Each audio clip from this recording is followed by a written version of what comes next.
Hello, I'm interviewing Mr. Gautam Munish, a seasoned professional in the finance world with close to 3 decades of experience, who currently serves as the CEO of Capsave Finance, a non-banking financial corporation specializing in equipment leasing and commercial lending, with an portfolio worth over 1,000 crores. Okay, so the first question I have for you is what qualities besides leadership do you have that makes you successful and that you feel led to management making you the CEO of CapSave?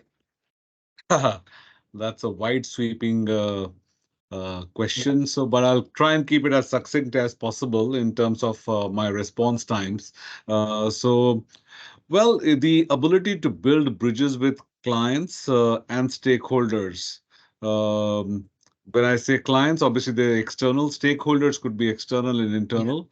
Um, as a CEO, you have to have the ability to build empathy across multiple stakeholder types, both internal and external. And it's the ability to stay unbiased, it's the ability to stay uh, uh, true to what the client expectations and shareholder expectations are, managing them end to finish.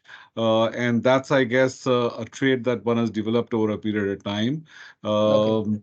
And I guess that's the reason why they would have chosen me. But you should be asking them this question rather than me. But yeah, that if I were to answer your question, that's the way I look at it. Okay. Okay. Perfect. So what do you feel was a defining moment in your career that either shaped you or impacted who you are today? So it's very important to get people who believe in you at an early stage of your career. And when they repose trust and confidence in you, you are left with no choice but to raise the performance on your own self. And that creates a self sustaining momentum of sorts. So when people Yeah. believe in you, you have no choice but to not let down their beliefs. And that raises your own caliber as a professional. So having a mentor early in your career is very critical to finding the right platform to build off. And once you've done that, uh, like I say to people, that it becomes a gift that keeps on giving. So you have to have that initial intent and sincerity from your side for somebody to spot that you mean business and that you can be shaped into a good professional. And once you get that backing, you start backing yourself thereafter. So it's a one step that leads to the other. But I hope that answers your question. So yes, you're basically stating that once you knew you had expectations and responsibilities in a company, that's basically the moment where you realize that I also have a huge responsibility and I'm actually the person responsible for all of this, and that basically shaped your career and defined who you are today.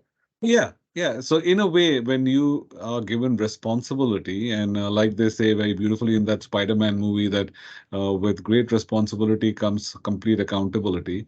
It is Okay. prescriptive of how life plays out. When you start getting responsible for your own self, then you start getting responsible for your own actions. When you start getting responsible for a set of people, that's when you start shouldering more. I guess accountability for deliverables. And once people start seeing you do that and you lead from the front, normally people rally behind you and they kind of make sure that whatever you set out to achieve, and it's the one team, one goal. Inclusive nature of how you conduct yourself starts to play out, and that's how you start then shaping yourselves as well as teams behind you. And that's again, like I said, it's a journey, but that's how you make a start. Okay. Also, I noticed that you had previously worked for Standard Chartered. Can you tell me what the experience was like shifting from a bank to work in a NBFC such as CapSafe? So it's no different. So the organization that you work for is only a function of how it's structured. The role responsibilities are what you make of them. So whether you're at a bank or you're a non-bank, the roles and responsibilities, um, they may have some statutory compliance requirements that make the role responsibility different. But other than that, you're given a certain mandate, you're given a certain responsibility, and you discharge it to the best of your ability. So, irrespective of how the organization is constituted and structured, it is who you are as an individual that shapes how you conduct yourself and how do your business. So, whether it's a CapSave or HP Financial Services or Stanchart, no different. It's just the same person in different environments, and you mold and adapt and you deliver as per the ask. Okay. Also, you worked as the global sales director for Hewlett and Packard. How do you feel that job prepared you for the responsibilities you would undertake as a CEO of CapSave, such as managing employees and creating business for the company? So, difference between doing a role for a multinational corporation is that you have to be more sensitive to different cultures. When you're running, let's say I was running the APAC region, so you have multiple cultures within the Southeast Asian region, and then you have India, and then you have Australia. Each of them has its own cultural nuances and sensitivities, and you get to understand more about how you can create one cohesive team without sacrificing on the individual or the cultural sensitivities that are peculiar to a location. So it requires a different skill sets. It requires you to build empathy, and some cultures do not lead by, Yeah. or rather, do not get led by somebody who's in a position of power. They need to trust you before they start aligning behind you. In some countries and some locations, it's the man who sits on top who calls the shots, and people automatically align behind them. So when you're doing a regional role like I did for Hewlett Packard, it allowed me to understand the different cultural sensitivities of people and then forge this one team, one goal approach. It's not Okay. an easy journey, but when you have the intent, you can make it happen. As compared to a cap Yeah. save, uh, here it is more about multiple stakeholder management. You're responsible for obviously the business deliverable, but then you have the entire ecosystem of finance, operations, sales, P&L, clients, etc. So there are multiple levers that you need to be in control of. So both the jobs require different skill sets. There is a line of commonality, there's a point of separation. As long as you understand both the lines of commonality and the points of separation, and you get your arms around it, I guess the job's done. I Okay. trust that answers your question. Also, being the CEO, yeah, yeah, it does. Also, being the CEO of a large corporation would obviously have its tolls, and obviously you'd endure a lot of stress as a result of it. How do you deal with the high pressure situations which you inevitably go through? Oh, there's no pressure. You have to learn to love the job that you're doing. If you like the place, and the first telling sign of whether or not you like the place of work is when you're driving or you're commuting to the workplace and you're singing along to the song on the radio, that means you like the Mhm. place that you're going to work. So if you like the place you work, you kind of Okay. develop a sense of associationship with the good or bad that comes with the organization. Pressure is just one part of the equation that comes along with the territory. So, if you treat your job like a job, then it becomes stressful and creates undue pressure in your mind.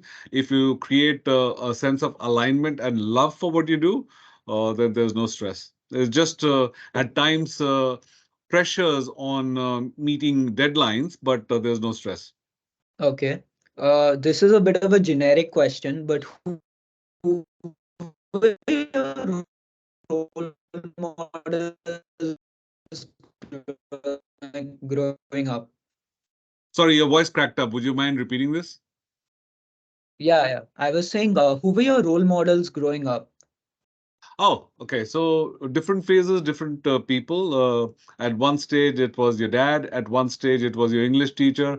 At one stage, it was a sportsman that you really liked to emulate. Then you started going into business school. Then you started reading up about business personalities. So life is a constant process of learning. You learn and emulate. Your work style, your functioning capabilities as per who you're exposed to. And like you learn later in life, Ishan, that you're only as smart as what you're exposed to. So at different points in your life, you get exposed to different people, personalities. You take away what you believe is the good, and that eventually shapes who you become as an individual and a professional. So, Okay. yeah. Okay, thank you. And the final question I had for you was, if you had any advice for young entrepreneurs with the goal of managing a business in the future, what would it be? Believe in what you're doing, have a sense of unification with what you run as a business or what you do as a job. If who you are and what you do, they become unified, no matter what you're doing, whether it's an entrepreneurial journey or it's a job that you do, it becomes so much more fulfilling and so much easier to get done. So build that sense of consonance of who you are and what you want to do, and believe you me, the sky is the limit for what you can achieve. Okay, thank you, Gautam. Thank you for your time. It's been really great having you. And thank you. Thank you so much, Ishan, for making the time. And it's great to have you working with us as an intern. All the way best. Thank you.